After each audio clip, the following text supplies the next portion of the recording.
para iniciarmos o nosso quadro, hoje eu convido o psicólogo clínico Eduardo Ribeiro, que irá tratar sobre o Janeiro Branco. Se você nunca ouviu falar sobre esse tema, fica ligadinho, porque o Janeiro Branco ele é voltado para a conscientização da saúde mental e emocional. O Eduardo irá esclarecer algumas dúvidas sobre o que é saúde mental, quais fatores influenciam e como a gente pode cuidar da nossa saúde mental. Seja bem-vindo, Eduardo. Olá, Bárbara, tudo bem? Muito obrigado pelo convite. Queria agradecer também ao CIE Pernambuco. É muito bom estar aqui, usar esse espaço para falar sobre saúde mental, sobre Janeiro Branco. É uma felicidade, né, a gente ter espaços como esse, de um assunto que já foi tão estigmatizado, e a gente entender que hoje a gente tem espaço, tem margem para falar. E essa margem, ela é natural, né? A gente tem hoje uma necessidade, de fato, individual e coletivo. Falar sobre saúde mental é falar sobre o bem-estar de toda uma população, né?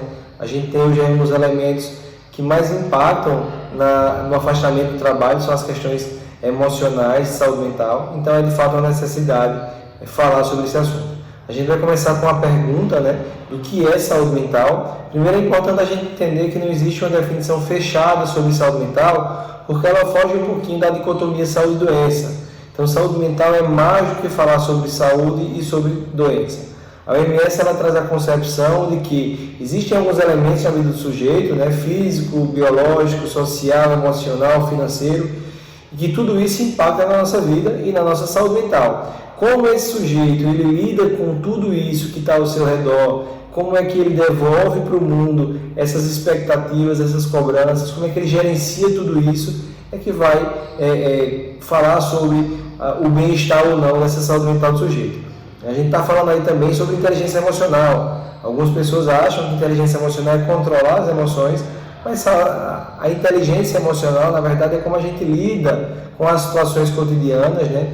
Como é que eu me conheço, como é que eu conheço o meu entorno, identifico o que é que me deixa bem, o que é que me deixa mal, e a partir disso eu consigo mapear o meu contexto de vida e de repente evitar determinada situação aversiva, né? Buscar ferramentas que me deixem bem, pessoas, lugares que me favoreçam. Então isso é inteligência emocional e é a forma com que a gente cuida da nossa saúde mental. A gente não pode deixar de falar sobre saúde mental sem falar de autoconhecimento, né? Hoje a gente vê muita gente falando, eu tenho autoestima baixa, eu não sou confiante, né? Então a autoconfiança, a autoimagem, a autoestima, as pessoas querem desenvolver esses conceitos, mas sem desenvolver antes o processo de autoconhecimento. Eu digo que autoconhecimento é o ponto central do processo de saúde mental, porque a gente não confia em quem a gente não conhece, a gente não gosta, a gente não estima, né?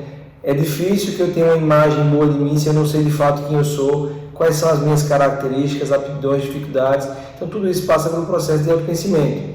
A psicologia ela é uma ferramenta importante no desenvolvimento do autoconhecimento e esse é um elemento que para mim é muito importante. A gente pode fazer um paralelo aí para a segunda pergunta, né? O que é que impacta na saúde mental do sujeito? Eu acho que a gente precisa também, dentro dessa compreensão de que tudo isso é importante, ou seja, tudo isso impacta na minha vida e na minha saúde mental, mas de que esses aspectos eles agem de maneira muito individual na vida de cada um.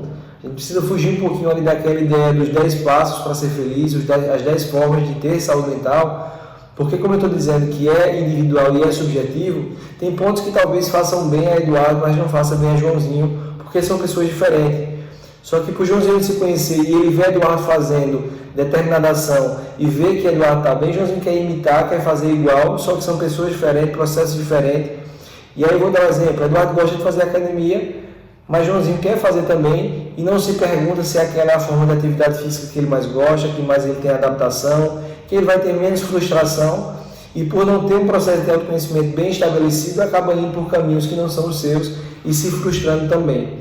Então, tudo que é da vida do sujeito afeta a nossa saúde mental, porque nós somos cobrados para estar bem, nós somos bombardeados de informações, cada vez mais a gente tem que produzir mais, né? A rede social, ela nos traz essa dinâmica muito rápida, a gente tem muita informação, a todo momento a gente tem que produzir mais, produzir com mais com mais conteúdo na nossa prática de trabalho, e é importante que eu entenda isso e o processo individual de cada um, para que eu não confunda a minha vida com o outro e não me perca do meu processo, certo? E aí uma última pergunta, como cuidar? Como eu disse, é importante que eu me conheça para que eu procure práticas que me fazem bem, que me favorecem. Então, dentro do meu processo de autoconhecimento, o que é que me deixa bem, o que é que eu gosto, o que é que eu não gosto, quais são as pessoas que eu quero ter próximo a mim, né, que eu possa buscar práticas aí alternativas, cuidar da minha alimentação, cuidar do meu aspecto físico, da minha questão financeira, tudo isso é importante, mas, como eu disse antes, que eu tenha conexão com aquilo que eu posso, né, de fato, com as minhas habilidades e as minhas dificuldades, para que, de fato, eu tenha um bom desenvolvimento emocional e de saúde mental também. É importante também a gente se atentar à rede de apoio, é determinante os lugares e as pessoas que eu estou no meu processo de saúde mental, favorece ou desfavorece muito, e aí a gente está falando de um contexto, percebam que a gente não falou sobre saúde e doença, mas sobre a vida do sujeito e tudo aquilo que é importante para você e, consequentemente, como impacta a nossa saúde mental, tá bem? Então, que vocês possam buscar práticas pessoais, individuais, entendendo um coletivo, para que você desenvolva bem e tenha qualidade de vida.